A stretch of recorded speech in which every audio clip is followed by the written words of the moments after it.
La France subit un terrible hiver. Pour lutter contre le manque de logements, le gouvernement impose aux propriétaires bien logés d'accueillir chez eux des moins bien lotis. Dans un immeuble cossu de Paris, c'est la catastrophe.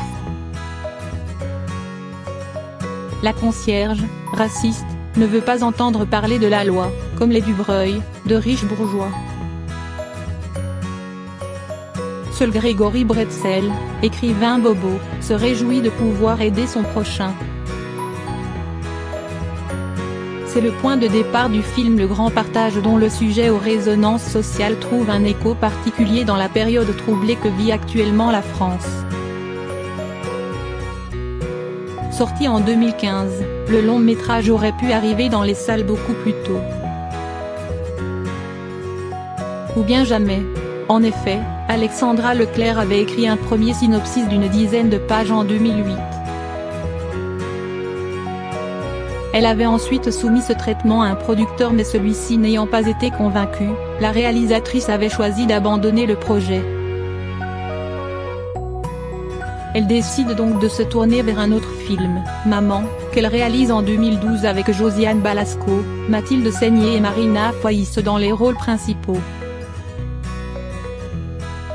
Après la sortie de ce long métrage, Alexandra Leclerc hésite longuement avant de replonger dans Le Grand Partage. Adepte des huis clos, elle n'a pas l'habitude de tourner avec beaucoup de personnages et elle a quelques craintes sur la nature du sujet. Plutôt coutumière de films sur les rapports familiaux comme Les Sœurs fâchées, la cinéaste avouait ses doutes au moment de la sortie du Grand Partage, « Je m'éloignais de mes sujets de prédilection ». Pourtant, après Maman qui contenait des éléments dramatiques, elle souhaite revenir à une comédie plus féroce, satire de notre époque.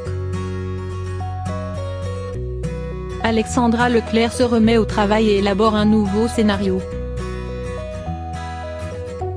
Elle le présente cette fois au producteur Philippe Godot qui lui donne le feu vert.